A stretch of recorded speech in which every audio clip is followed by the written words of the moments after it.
So that just happened. Maggie finally spoke up. Homer went on a diet to lose weight. Burns finally kicked the bucket. Moe's Tavern closed its doors. Even the tire fire in Springfield had gone out. The Simpsons was coming to an end. After 36 years on air, Fox threw a grand celebration and presented the finale of The Simpsons. Over the years, Bart had always been mocked for being stuck at 10 years old. When the first episode of The Simpsons aired, it received wild criticism from the audience. The producers received all kinds of negative feedback, and they immediately gave in to public pressure. In 1990, they had prepared an alternate series finale. Homer failed to skate across a canyon and fell down a cliff several thousand meters high. Just as he was about to die, Bart's skateboard hit him right in the forehead, saving him from the risk of needing resuscitation. However, before this version of the finale aired, the producers received an investment of $10 million.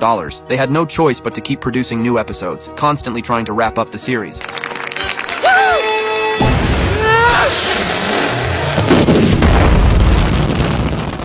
But when they finally tried to end it, they realized The Simpsons had already become a national treasure. They wanted the finale to satisfy both the fans and the haters. So they came up with a brilliant plan. GPT.